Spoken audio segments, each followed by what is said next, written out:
Ang may-ari daw ng bahay, si Secretary Roque.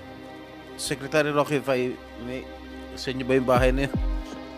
Tiniran ko po yan nung ako po'y umalis ng gobyerno, and I do have an interest in the corporation that owns it. Kaya nga po, nung sinabi nila na sinalakay ang bahay ko at may mga wanted na mga pogo bosses doon, yun nga po, yung lalaki, ang alam ko, is the partner of one yun, and alam nyo po, hanggang ngayon, meron akong katiwala doon. Ayo, what's up? Welcome back din sa ating channel dito sa Mobs TV. Alright, sa tayo magbabalik ulit mga kababayan at ngayon ay pag-uusapan natin mga balitang ating nakalap. Pero syempre bago ang lahat, please don't forget to subscribe at pakilike naman po ang ating video ngayon. Alright, sa tuwag na natin patagalin, umpisahan na natin to. Let's go. Sino pong nandito para sa Bureau of Immigration? I'm sorry. Sa BID? Yes. Good morning, Miss Chair. Good morning. Sorry, hindi ko makita yung nameplate ng attorney. I'm Attorney Homer Arellano po from the Bureau of Immigration. Salamat, Attorney Arellano. Nagkondukta po kayo ng raid nitong weekend sa isang subdivision.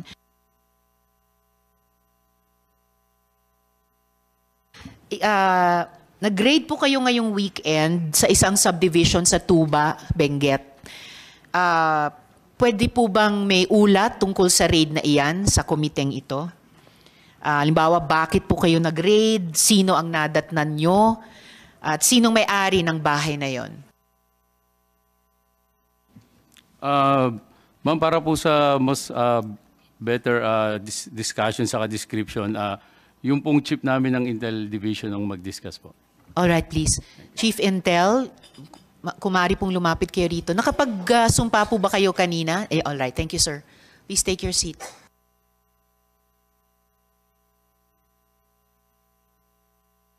Ano pong buong pangalan nyo, sir? Good morning, Madam Chairperson, Your Honors, and good morning to this committee. Fortunato S. Manahan Jr., Madam Chairperson, Chief of the Intelligence Division. Chief Manahan? Alright, thank you, sir. So, pakiulat sa komite kung yung dahilan ng pag-raid, kung mayroon at anong identity ng mga taong nadatnan doon at yung may-ari ng bahay na iyon. Please proceed. Madam Chairperson, last Friday, there was a coordination ng PAOK sa aming bureau, sa aming commissioner, to conduct an operation sa Benguet. And the Bureau of Immigration issued a mission order signed by the commissioner for a certain subject. Nag-dispatch po tayo ng team to join the PAOK, and then 2 foreign nationals po ang na-arrest po, and now in the custody of the PAOK. Sino po itong foreign nationals? Madam Chair, 1 male and 1 female. The female is a Chinese national. The male is a Cambodian national.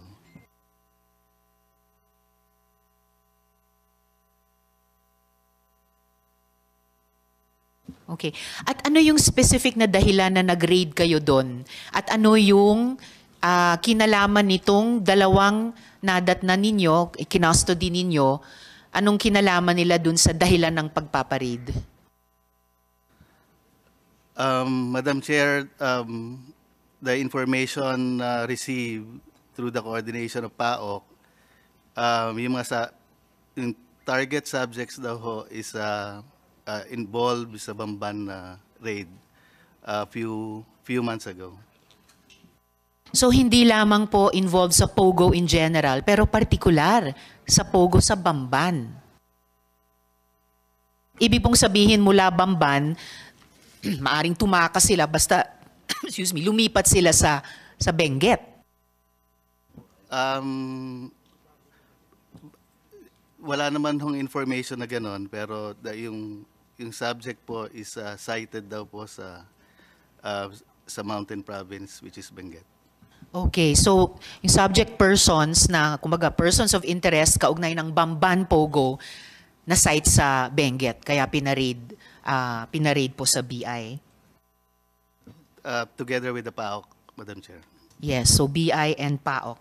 And sinong may-ari ng bahay kung saan nadatnan yung Chinese woman at Cambodian man? Madam Chair, yung Bureau of Immigration po, wala hong personal knowledge dun sa name or ownership of the residents.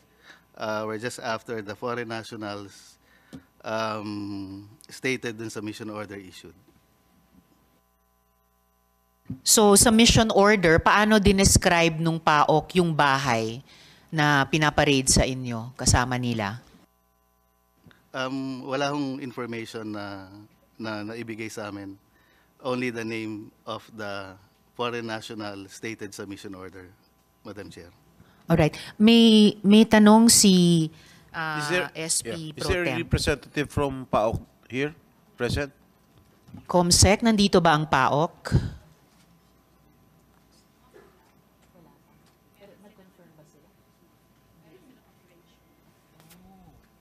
Ibig Alright. sabihin, when you Please proceed. applied for a mission order, hindi nyo in-specify kung kaninong bahay yun i-raid ninyo? Yes, Madam Chairperson, Your Honor. We're just after the site and the name Didn't of the you subject. dare to ask who owns the house? Hindi po. Usually, when we conduct operations po, hindi naman ho namin tinatanong kung sino yung may owner of the establishment or owner of the house. Okay, as we speak, wala ba kayong alam kung sino may-ari ng bahay? Wala po, Your Honor.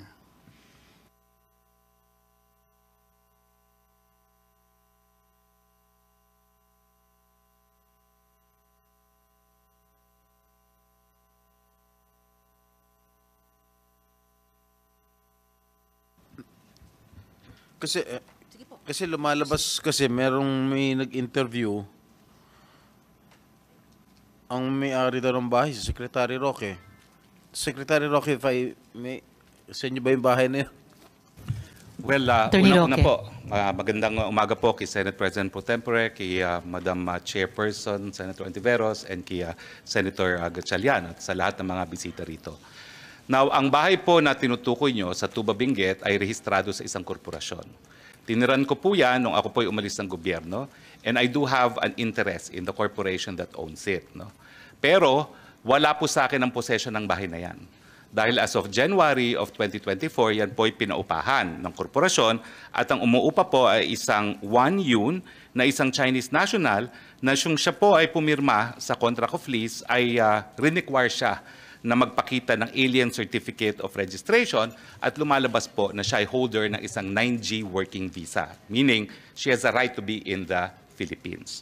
So ang rehistradong lessee po dyan, at yan ay rehistrado rin sa Homeowners Association ng Subdivision para sila ay makapasok, ay itong babae na isang Wan Yun. Kaya nga po, nung sinabi nila na sinalakay ang bahay ko at may mga wanted na mga pogo bosses doon, ako po'y talagang nag-conclude na meron talagang pilit na naninira sa akin. Gaya nung naunang release na ng PAGCOR na ako daw ay naglakad para sa lisensya ng isang illegal na pogo at matapos naman marinig ang testimonya ni Chairman Altenco, wala naman pong ganong sinabi. Attorney si Mr. Roque, Altenco. wag muna po tayo dumako sa ibang issue. Okay. Focus muna tayo sa tanong ni SP Pro Temp na may tanong din ako.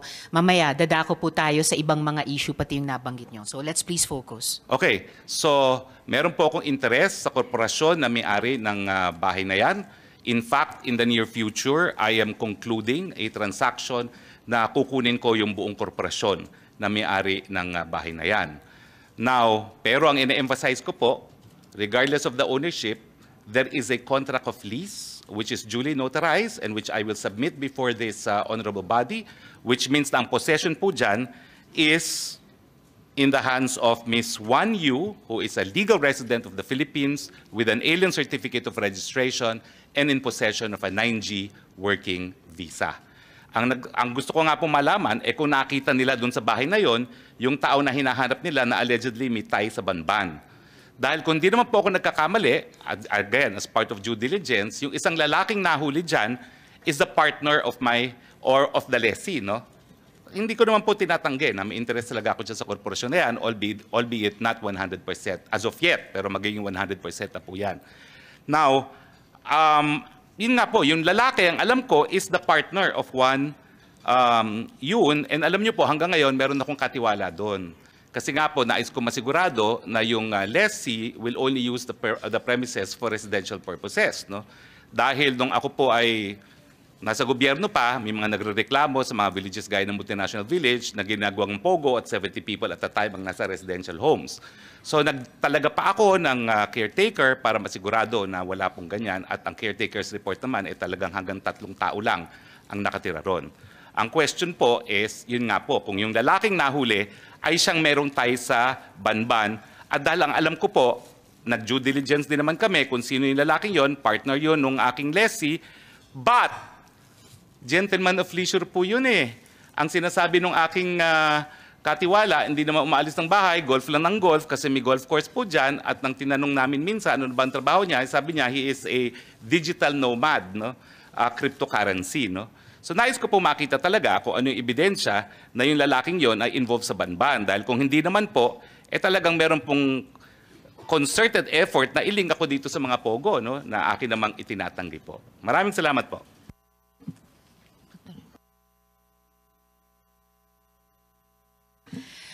Salamat, Attorney Roque and SP Pro Temp.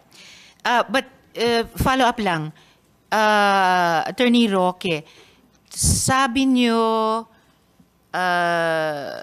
korporasyon ang may-ari ng bahay na ni-raid at natagpuan ng 2 foreign nationals na associated ng PAOK sa Bamban at nasa custody ngayon ng BI.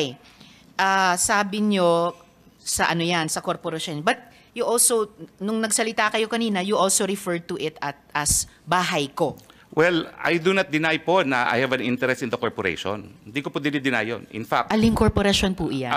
ang pangalan po ata is PH2. Hindi ko maalala, no? PH2. PH2. Pero wait a minute. Dapat maalala nyo po. Well, you intend to mahaba po yung pangalan. procure 100% ownership anyway, of it. maya-maya po, PH2. darating po What yung... does PH2 stand for Well, po? ano po yan eh? That's the location of the address of the house. Okay, anyway, maya-maya po... PH2, why? What's the whole address parang of the phase house? 2, black number, gano'n. Okay, no? phase 2. Pero maya-maya po, nagpakuha ko ng contract of lease para ipakita rito sa komite na ito, no? Na, And sa ngayon po, kayo ang majority shareholder ng PH2? sa ngayon po, hindi.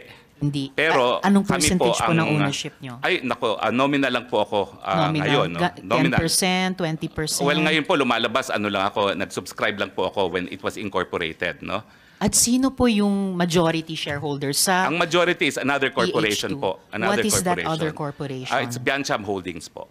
Ano pong pangalan? Biancham Holdings. Biancham Holdings. Holding. B-I-A-N CHAM. Bianchan Holdings. Yes, yes. Magkano ganong kalaki yung majority? Lahat po yan Hold- sa Biancham Holdings. Pero minority, wholly owned. nominal kayo. Nominal. Wholly. Oo, wholly owned po yan by Bianchan Biancham. Holdings. Sino pong incorporators ng Bianchan Holdings? Attorney Percival Ortega po at yun po naalala ko si Attorney Percival Ortega. I think meron din pong attorney, hindi ko na po maalala kung sino pa yan, pero I think meron pang, well, minimum of 5 po yan eh. Pero majority shareholder Alright. is Attorney Percival Ortega. Okay. So majority shareholder si Attorney Percival Ortega para sa Bianchan Holding. There's at least 1 other attorney at 3 pa Yes. for a Apo, total apo. of 5. But okay I confirm that we're in the process of buying into Biancham now. All right. And And we sabi want a nyo nga, controlling interest. you want 100% ba or controlling We will lang? have controlling interest of Biancham po pag natapos na ang mga papeles. All right. Pero nasa Homeowners Association din po kayo ng subdivision, tama po? Well, nung simula po, dahil tinirang ko po yan nung ako po yung umalis sa gobyerno nung 2019, pero nung bumalik ako sa gobyerno, hindi na po ako tumira doon. Pero hanggang ngayon po, I consider myself a resident of Baguio, but I stay in another house. Pero member po kayo ng HOA dun sa subdivision na yun? Mandatory po na yung corporate owner is a member of the Homeowners Association. So, member po, dahil mandatory, member kayo ng HOA ng subdivision? Member po yung corporation that owns the house. Okay. So, sinong nakapangalang representative ng Bianchan Holdings sa HOA nung subdivision? Hindi po ako sigurado, no? Kung sino ngayon ang nakapangalan doon, no? But I do know that lahat po ng mga dues are being paid and the real estate taxes are being paid. Sino pong nagbabayad ng dues at real estate taxes para Well, sa ano po, Bianchan? it is also Biancham, no, that pays for it, no. But in any case, hindi ko po dinideny that, that is a house that I have an interest in. I have lived in the house. Ang sinasabi ko lang po, pinaupahan po yan and possession is now with the lessee. For the record, yung Bianchan Holdings, nabalita po dati na may partnership sa First Mariveles Holdings Corp o FBMHC na nag-apply for POGO license dati. Hindi po. Maaring, I deny that. I deny that. You deny it. Okay. Yes, ang we will ask application the po is proper... AFAB. Oo. It's the Freeport Authority of Bataan. Okay, It we is will not ask with that. PAGCOR. All right, we will ask that sa present and possibly past PAGCOR chairs later. Wala po yung application at all with PAGCOR. Yes, well noted yung denial nyo. Itatanong. Pero POGO po siya. Hindi po. Hindi rin That's siya a real POGO. estate development company Real na estate. nag-apply po for accreditation sa AFAB pero hindi na po na-pursue. Okay, we will ask that of AFAB po. No. The chair will say who we will ask that from. We will ask that from PAGCOR and if necessary, invite AFAB to the next hearing if necessary. Pero itatanong muna natin sa PAGCOR mamaya. So, attorney, wala po kayong possession ng bahay pero may supervision dahil may bantay po May kayo bantay doon. Okay po. All right, salamat. So just to continue with salamat Attorney Roque. Just to continue with the BI, Attorney Arellano, no? Attorney Arellano. Okay. Sinabi po ng BI. Madam Chair. Yes, sir. Chief, Yes, sir. Fortunato Manahan po, Chief ng Intel. Oh, I'm so sorry. Yes. Opo. Sorry, sir. Salamat po. Nag-ulat po kayo sa komite namin tungkol sa raid nyo dun sa pinaraid na bahay. Pinaraid po ng PAOK na bahay sa Benguet. Do you wish to add anything else po para sa impormasyon ng komiteng ito tungkol sa raid na yon, yung mga yung 2 taong nadatnan nyo doon na nasa custody nyo ngayon, and any other details about the house or the raid in general? Yes, Madam Chairperson. Just for the final clarification lang po na yung male and female, the 2 subjects, is under the custody of PAOK since Saturday po. Noted po. I Thank you. stand corrected. So, under custody ng PAOK, yung isang Chinese woman at isang Cambodian man. Alright. Maraming salamat po, Chief Manahan. Thank you. Thank you, Madam Chairperson. Apo. So, could we have Sir Attorney Arellano back for further questions for the BI?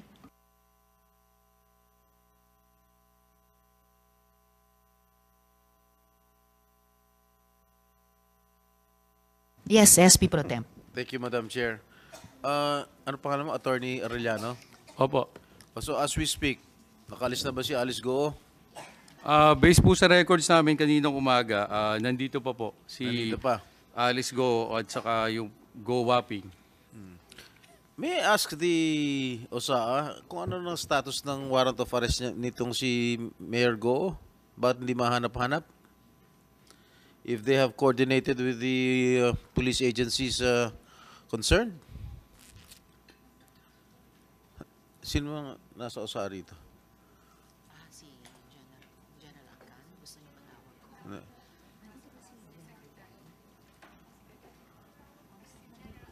Bakit hindi mahuli-huli itong mayor na ito? SP Pro Tem, pinapatawag po si General Angcan. Alright. Please proceed. So, as we speak, nandito pa? Attorney Arellano? Based po sa record namin, nasa Pilipinas pa po. Sigurado ko dyan, ha? Yes po, yes po. Baka nakaalis na yan, nag-private plane yan. Paano nyo matututukan kung nag-private plane yung tao? Kasama po sa mga minomonitor namin yung lahat ng ports, airports or seaports. So, kung kahit po gumamit ng Marami private tayong airports plane, dito, hindi lang sa Manila. Maraming mga maliliit na airports dito sa ating bansa. So how can you monitor it? Nang nakaalis? may mga immigration officers po sa mga iba't ibang subports at seaports. Even sa mga maliliit na airports natin, meron? Basta Na po hindi naman international airport? international. Halimbawa ako, pumunta ako ron sa Katarman Airport. Napakaliit. Wala namang immigration doon. Sumakay ako. Pumunta ako ron. O, tapos padala ako sa Hong Kong. Kaya ng isang maliit na aeroplano. Paano nyo mamamonitor yan? Usually po, pag may mga chartered flights, ini-inform din po yung immigration para i-monitor namin kung sino yung mga sasakay dun sa aeroplano. Eh pagka fictitious yung binigay na pangalan, paano? Paano nyo mamamonitor yan?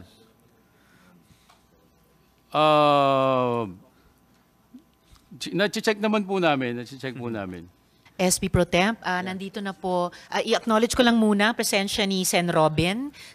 Shukran for attending the hearing. And Senator Grace, maraming salamat for joining the hearing.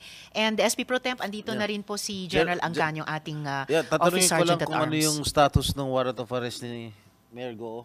Bakit hindi mahanap-hanap? Have you coordinated with the PNP, NBI para mahuli?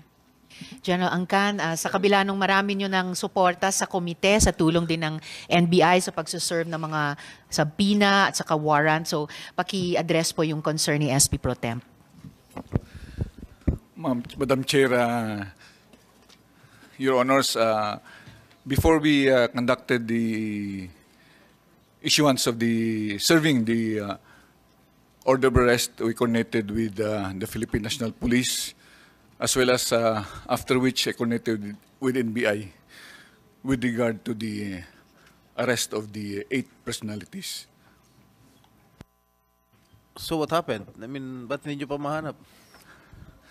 So now I'm still checking with them, and the capability of your Senior Sergeant at Arms is only to serve, and we are purely on coordination with this law enforcement agencies, Your Honor. Are there any representatives from the PNP or NBI present here today? Sino pong magsasalita para sa PNP? Police Colonel Lagare, sir. And then nandito rin po SP Pro Temp ang NBI, si Deputy Director Magno. Are you coordinating? Have you coordinated with the law enforcement agencies, General?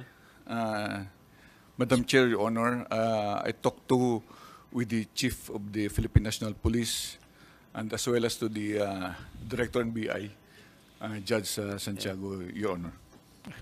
All right. Colonel Lagare. Madam Chair, Your Honor, I'm Police Colonel John Mark J. Lagare, the Chief of Staff of the Criminal Investigation and Detection Group. And for that actionable item, Your Honor, we have already designated a tracker team from the Regional Field Unit and also from the higher headquarters to look for Mayor Alice Gozum, Your Honor. The warrant of arrest has been issued by this committee a long time ago. Ba't hanggang ngayon hindi pa makuha yan? Makuha itong mayor na ito?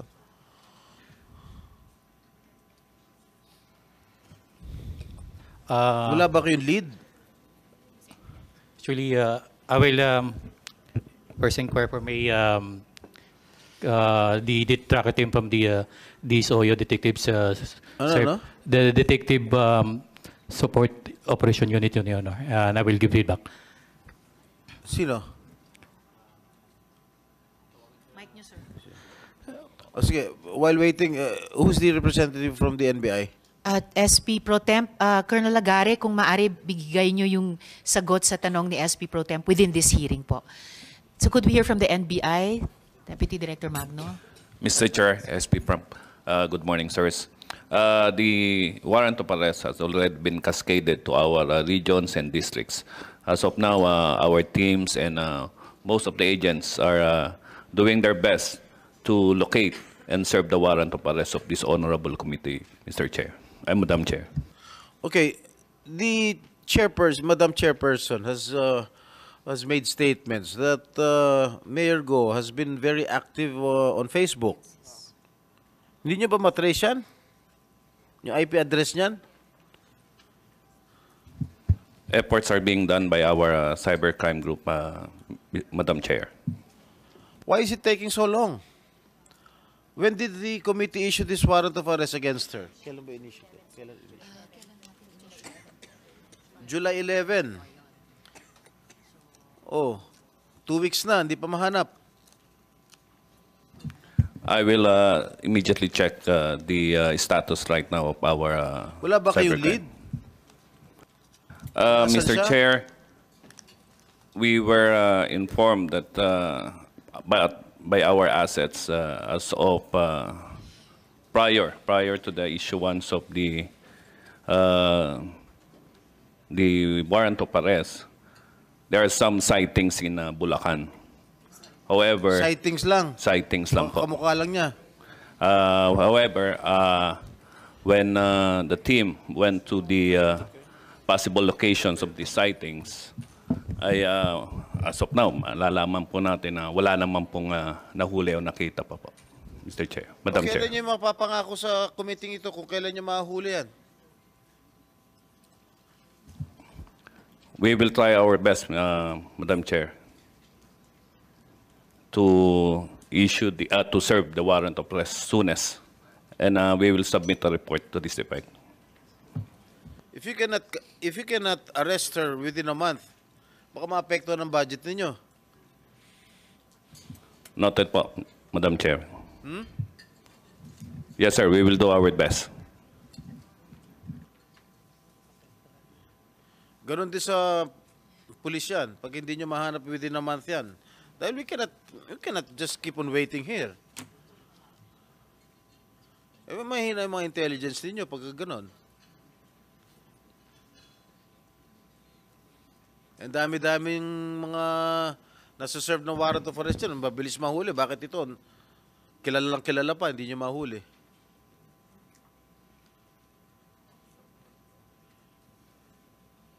You better get your acts together.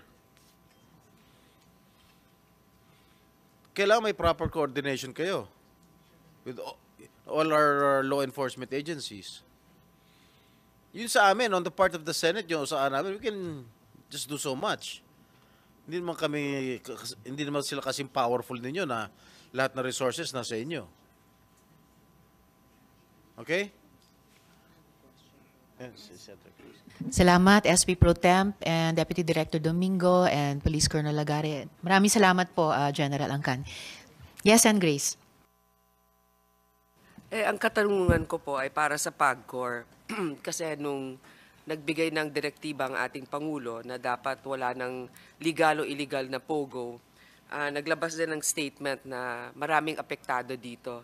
So I would like to hear from the PAGCOR chairman what steps has he taken to continue with the transition of eliminating all the POGO operations in the country, and how many POGOs will be affected, how many are actually registered POGOs, how many workers will be displaced, what can we do with those workers, and those that will be deported, do we have data on how many those are? So maybe let's begin with the transition. What are you doing now? What steps are you taking to the PAGCOR chairman, please? Chair Tenko. Good morning, Senator Paul. Good morning, Senator Pro Tempore Jinggoy, Chairman Senator Ontiveros, and Chairman Senator Win Gatchalian. Well, in answer to your question, nung Lunes po nung gabi nung nag-utos sa SONA ang Pangulo, unfortunately hindi po kami nakapag-coordinate kaagad with the respective government agencies because of the calamity or the typhoon that happened. But I wish to report to you that starting tomorrow, we already have meetings with the different government agencies. So we're starting with DOLE. Secretary Benny Laguesma and I are having lunch tomorrow. and we will be discussing the status of the close to 40,000 who will be displaced.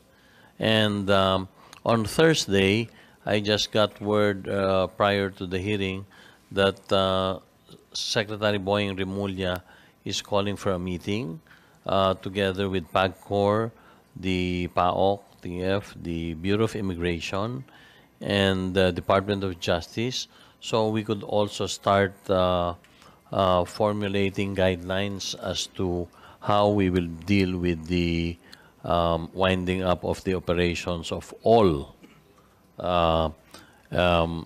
Actually, IGLs na po yun eh. So there are 44 right now because the mandate of the President is very clear.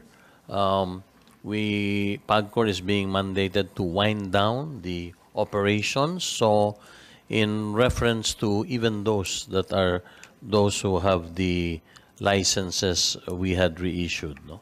And I'm referring to the IGLs. There is much confusion, and I believe a lot of news reports that are false. The mandate of the President during the SONA is very clear. It was read by Senator Gatchalian earlier, ordering PAGCOR to already wind down the operations of all.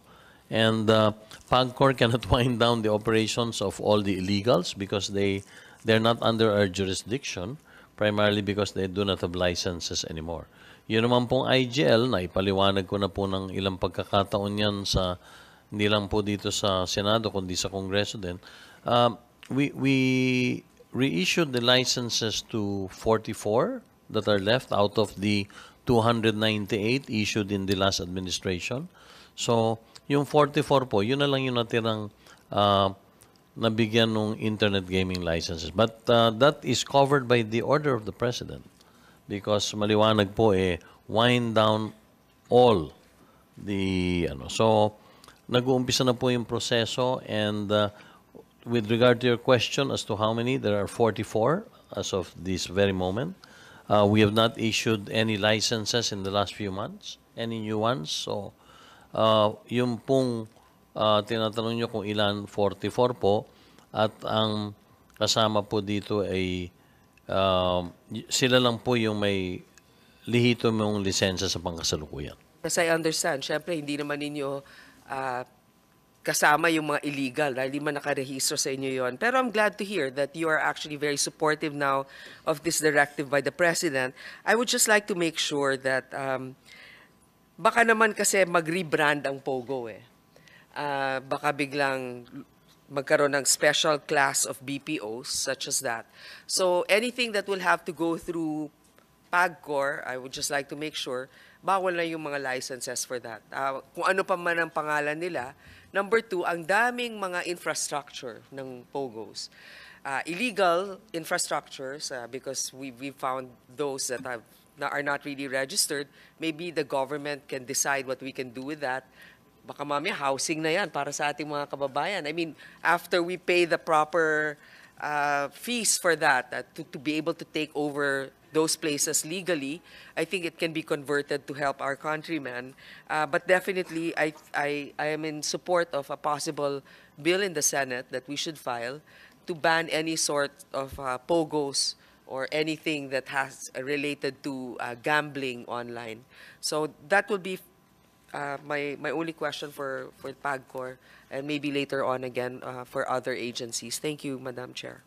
Thank you rin, Sen. Grace. And salamat din sa actually maganda at baka nasisimula ng ideya ninyo na yung mga ibang vacated infrastructure ng mga POGO na binan na nga at pinapa-wind down ni Presidente ay maaring mapakinabangan ng ating mga kababayan sa pamamagitan ng gobyerno. I'm referring to a first step in that spirit dun sa isang probisyon ng bago nating ipinasang AFASA law, yung Anti-Financial Scam Law, na may provision po dun, at salamat muli kay Chair Mark na tinanggap nila yung proposed amendment ng representasyong ito, na assets seized in raids in which victim survivors of human trafficking were rescued ay maaring gamitin ng mga